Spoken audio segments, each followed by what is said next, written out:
আসসালামু আলাইকুম সুপ্রিয় ফুটবল পিপাসু দর্শক মণ্ডলী।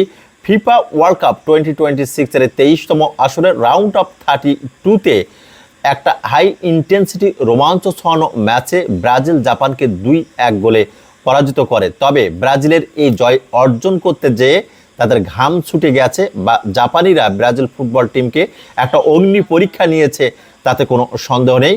ফার্স্ট হাফের প্রথম 12 মিনিট কিন্তু ব্রাজিল দুর্দান্ত খেলেছে, বলগুলো তাদের দখলে রেখেছে, বল হোল্ড করেছে। তবে ম্যাচের বয়স আয়ু যত বেড়েছে ততই কিন্তু জাপান ফুটবল টিম কামব্যাক করার চেষ্টা করেছে।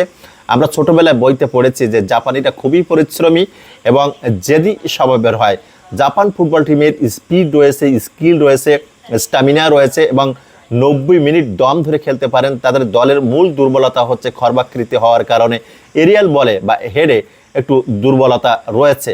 তবে ম্যাচের বয়স যখন 29 মিনিট তখন সেন্টার পার্ট অফ মিডফিল্ড থেকে ক্যাসিমিরোর কাছ থেকে বল ইন্টারসেপ্ট করেন কাইসুসানো, এবং কাইসুসানো আউট অফ দ্য ডিবক্স থেকে দুর্দান্ত একটা গ্রাউন্ডার শটের সেন্টার ব্যাক গ্যাব্রিয়াল এবং 3 কাঠির ফ্রেম পেছনের একটি মায়াবী জালের ছোট্ট ঘর যিনি আগলান বিশ্বখ্যাত গোলকিপার অ্যালিসন দ্য বেকার ডান পাশে ঝাঁপিয়ে পড়েছিলেন, তবুও তিনি সেই বুলেট গতির শটকে রুখে দিতে পারেননি। বল কিন্তু জড়িয়ে যায় জালে। 1-0 গোলের লিড নিয়ে জাপান এবং ব্রাজিল ফুটবল টিম যখন মধ্যবিরতিতে যায়, মধ্যবিরতি থেকে ফেরত আসার পরে দ্বিতীয় হাফের খেলা যখন শুরু হয় তখন আসল মাইন্ড গেমটা খেলেন Brazilian mastermind coach Don Carlo Ancelotti.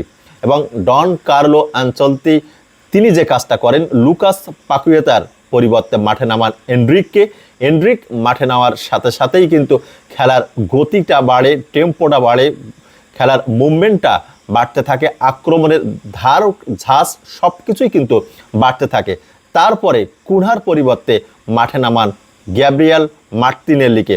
এবং master mind coach Carlo Ancelotti তিনি যেটা ভেবেছিলেন সেটা হচ্ছে ব্রাজিলের এক উইং থেকে আরেক উইংয়ে খুব দ্রুত বল সার্কুলেশন করতে হবে, সাথে জাপানের কম্প্যাক্ট ডিফেন্স এক পাশ থেকে আরেক পাশে সরে যাবে, একটা ওয়াইড স্পেস সৃষ্টি হবে এবং দুজন উইঙ্গার বিশেষ করে ভিনিসিয়াস জুনিয়র লেফট উইঙ্গার এবং রাইট উইঙ্গার রায়ানের কথা বলতে হয়।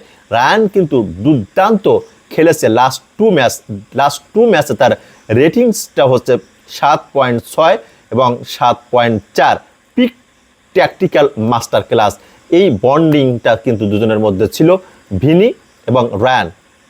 ভিনির বাঁ পাশ থেকে কিন্তু বেশি সংখ্যক ক্রস ডিবক্সের মধ্যে গেছে এবং রায়ান ডান পাশ থেকে গ্রাউন্ডার শটগুলো বেশি কিন্তু ডিবক্সের মধ্যে দিয়েছেন। এবং কোচ কার্লো আনচেলত্তির এই মাইন্ড গেমটাই আসলে কাজে লেগেছে যে দুই পাশ থেকে যত বেশি ক্রস আসবে, এরিয়ালে বল আসবে, ততই কিন্তু আক্রমণের ধারটা বাড়তে থাকবে এবং গোল হওয়ার সম্ভাবনার সৃষ্টি হবে। সুপ্রিয় দর্শক মণ্ডলী, একটু পরিসংখ্যানের বা টেকনিক্যাল সাইডটা আপনাদের একটু জানিয়ে দিই। মোট বক্সের মধ্যে ব্রাজিল ক্রস করেছে 39টা, তার ভেতরে 10টি হচ্ছে সাকসেসফুল ক্রস এবং 20টি হচ্ছে আনসাকসেসফুল ক্রস, অর্থাৎ ক্রসের অ্যাকুরেসি সেটি হচ্ছে 26%। এবং অ্যাটাকিং থার্ডে তারা 233টা পাস খেলেছে, পাস অ্যাকুরেসি হচ্ছে 79.8%।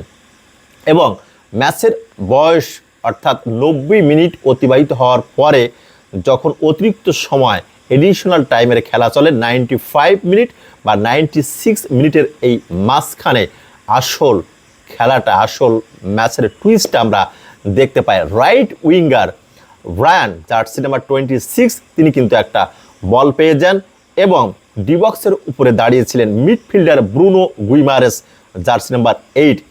ব্রুনো গুইমারেস বল পাওয়ার সাথে সাথে তিনি লেন খুঁজছিলেন, লেন ব্রেকিং পাসটা দেন ওই পেনাল্টি এরিয়ার মধ্যে দাঁড়িয়ে থাকা গ্যাব্রিয়াল মার্তিনেলি, যিনি সাব ফুটবলার সাবস্টিটিউশন হিসেবে মাঠে প্রবেশ করেছিলেন জার্সি নাম্বার 22।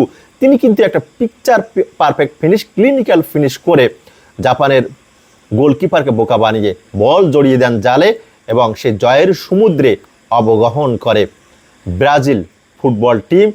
এবং ব্রুনো গুইমারেস এবারের বিশ্বকাপে এখন পর্যন্ত 4টা অ্যাসিস্ট তিনি করেছেন এবং ব্রাজিল জাপানের শটস নিয়েছে তারা ব্রাজিল 20টি, জাপান শটস নিয়েছে 5টি। Shots on target Brazil 7, Japan 2। Ball possession Brazil 60%, Japan 40%। Passes 679টা পাস করেছে ব্রাজিল, জাপান 300 পাস করেছে। Pass accuracy 92% Brazil, Japan 86%। এই কিন্তু ছিল খেলার মূল স্টার্ট। সুপ্রিয় দর্শক মণ্ডলী, কোয়ার্টার ফাইনালে